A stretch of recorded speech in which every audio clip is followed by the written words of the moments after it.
Everyone, कैसे हैं friends. आशा करते हैं कि आप लोग अच्छे होंगे।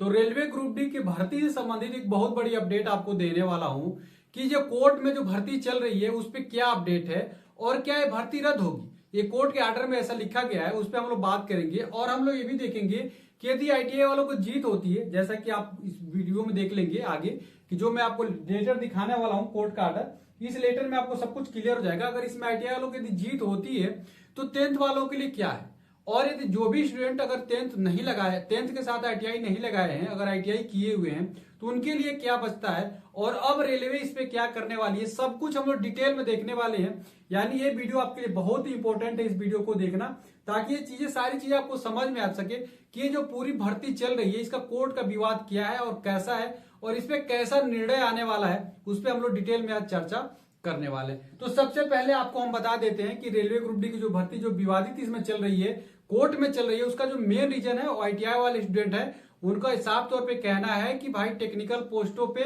टेक्निकल डिग्री होनी चाहिए। यानी कि जितने भी टेक्निकल पोस्ट, जितने भी इंजीनियरिंग डिपार्टमेंट से संबंधित है, सिग्नल से संबंधित है, इलेक्ट्रिकल से संबंधित है, मैकेनिकल से संबंधित है, इनकी जितनी भी पोस्टें हैं उस पर आपको आईटीआई लागू करना चाहिए टेक्निकल पोस्टों पे। इसीलिए भर्ती जो है वो कोर्ट में गई हुई है और इसमें हम लोग डिटेल में देखने वाले हैं और क्या क्या सारी चीजें होगी सब कुछ हम आपको बताने वाले हैं।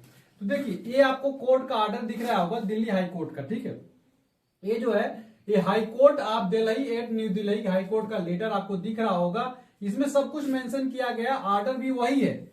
6/3/2025 को जो हियरिंग हुई थी, सबसे जो इसकी लास्ट हियरिंग हुई थी, जिसपे जो सबसे लास्ट हियरिंग हुई है वो कब हुई है, वो हुई है आपकी 6 मार्च 2025 को।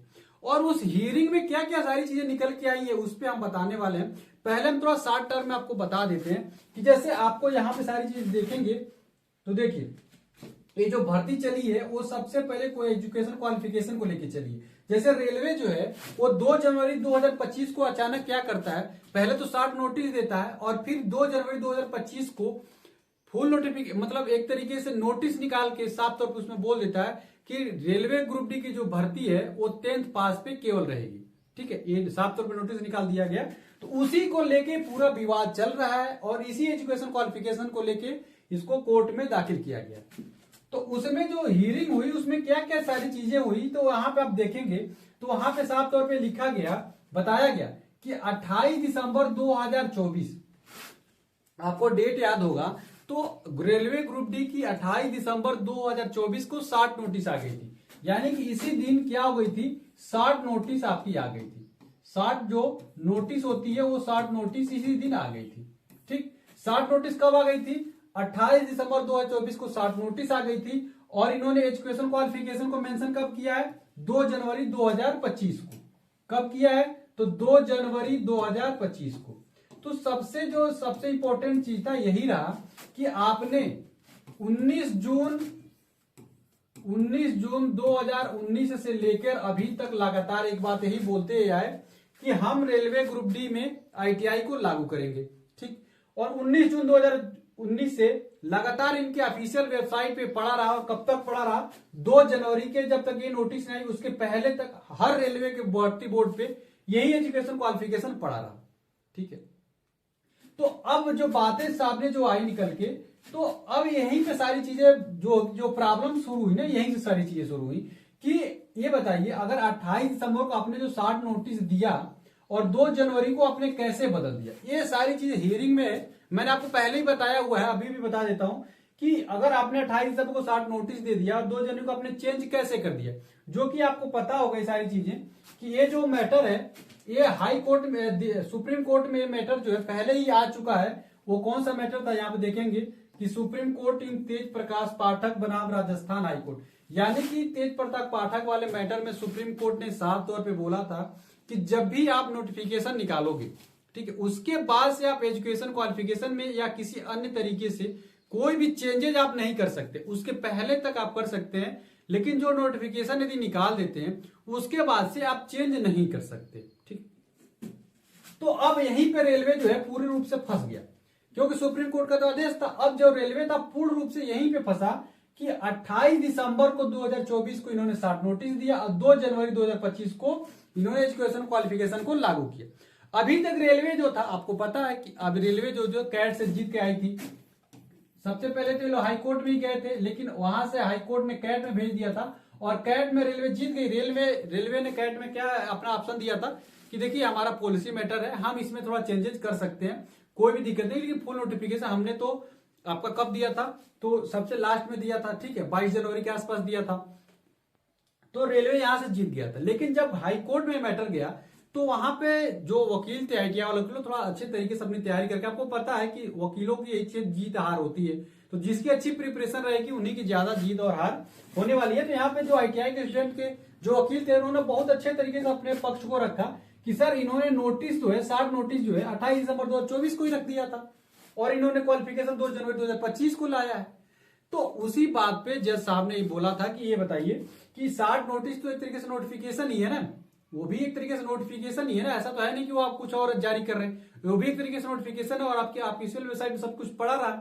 तो बात यहीं पे हुई। तो यहाँ पे जब सारी चीजें आई तो वो जज साहब ने बोला कि ठीक है, इसका अपने रिटन तौर पे, लिखित तौर पे आप हमको क्या करिए, जवाब दीजिए। आज 2025 से पहले यानी कि 22 मार्च 2025 से पहले आप हमको बताइए कि कैसे आपने परिवर्तन किया। तो आपको पता है कि 22 मार्च 2025 तक रेलवे क्या किया है, लिखित तौर पे अपना जवाब मेंशन कर दिया है।